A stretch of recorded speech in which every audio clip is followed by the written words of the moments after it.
Hoje vamos conhecer a história de Daniele e Carlos Scapin, um casal que... Bom, por que a gente não deixa que eles mesmos contem sua história?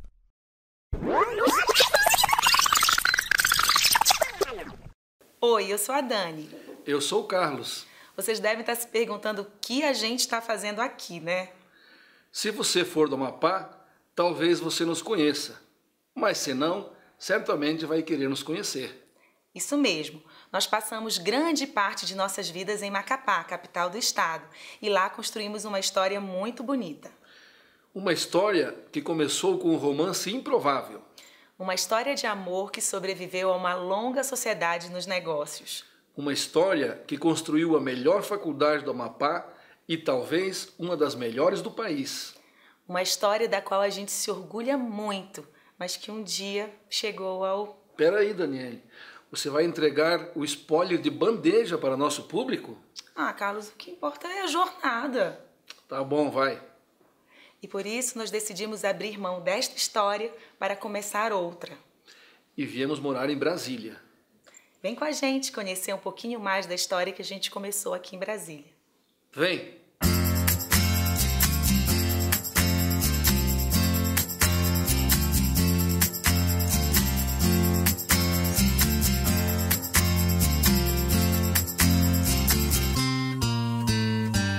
A história de Daniele e Carlos começa em Macapá, uma cidade distante e exótica para a maioria dos brasileiros.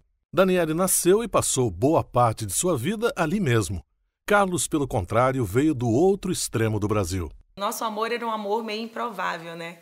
Uma história de amor que une uma índia do Amapá com Gaudério do Rio Grande.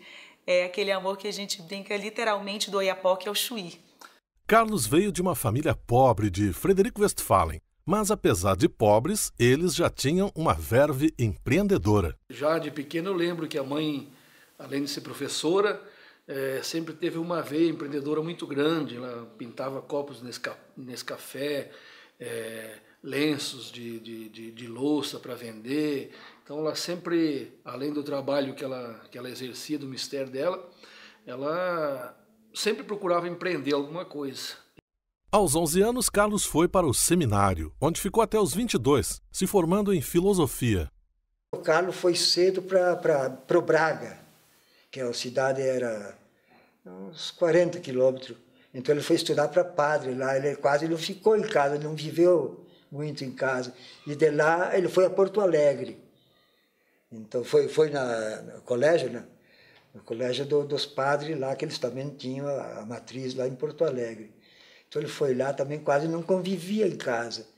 Às vezes chegava de caminhão, voltava porque não tinha dinheiro, mas o cara, todos eles eram agarrados com a mãe, mais com a mãe que comigo. Antes de o Carlos ir para o seminário, ele foi com 11 anos, mas antes disso, tanto o Carlos quanto o César, nós morávamos numa área rural, e aí eles trabalhavam lá junto com os vizinhos, né, em lavouras, prestando serviço, para conseguir um dinheirinho, tanto para eles quanto para a família também. Nossa família era de pouca condição econômica baixa, financeira na época, então era preciso fazer isso, e eles faziam, mesmo sendo crianças, eles faziam enfrentavam esse tipo de situação. Depois que eu fui para o seminário, né, eu sempre tive dois sonhos. O primeiro era aprender a datilografar, que naquele tempo não se digitava, né, se datilografava.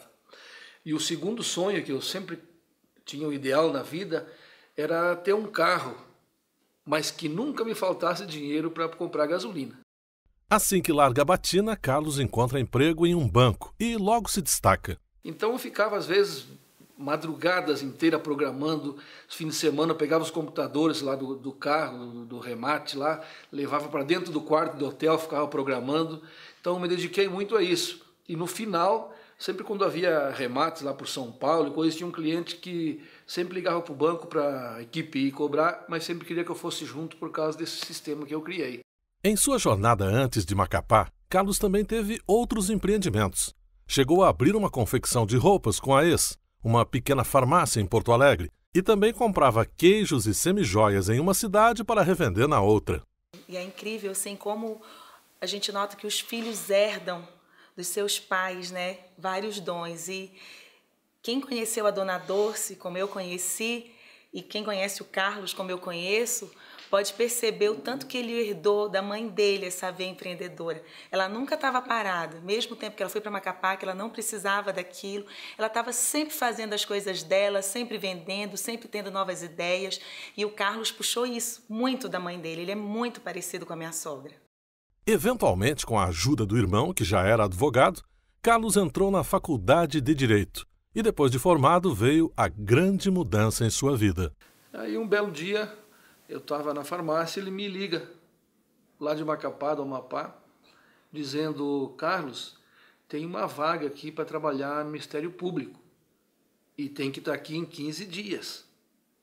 Aí eu falei para ele: mas 15 dias não tem como eu largar tudo aqui, a farmácia, né, as coisas que eu faço aqui em Porto Alegre, está 15 dias aí. Aí eu me lembro bem que ele respondeu: olha, eu não estou dizendo para você vir em 15 dias. Eu estou dizendo que tem uma vaga e tem que estar aqui em 15 dias. Se tu vem ou não vem, o jeito que você vai dar é contigo. Aí, depois de muita relutância, ele resolveu vir para Macapá. Chegando aqui em Macapá, no início ele foi morar comigo, né? Morava aqui numa residência, casa. Aí ele foi morar um tempo comigo. E depois de algum tempo, uns 30, 60 dias, eu acredito que foi isso aí, mais ou menos, de 96, conversando com um procurador de justiça aqui, o Dr. Manuel Brito, que é nosso amigo, ele falou que havia uma vaga para assessoria jurídica. O cargo dele era procurador de justiça e tinha uma vaga para assessoria jurídica. Aí eu disse: olha, tem meu irmão que está recém-formado, conhece muito de direito, realmente muito estudioso, dedicado. E ele foi, conversou com o procurador e conseguiu essa vaga. Aí o Carlos chegou em Macapá, né?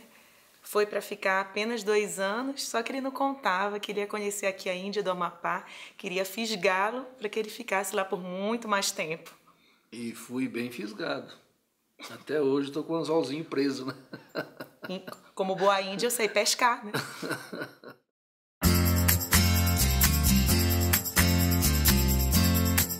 Engraçado porque os meus pais, eles diziam assim para mim: olha, educação, remédio, tudo que for curso, livros, é por conta do papai e da mamãe. Se quer comprar calça da Zump, que na época era uma febre, ter calça da Zump, aquele jeans da Zump era uma maravilha. Você vai ter que guardar o seu dinheirinho e vai ter que comprar, que isso é com você.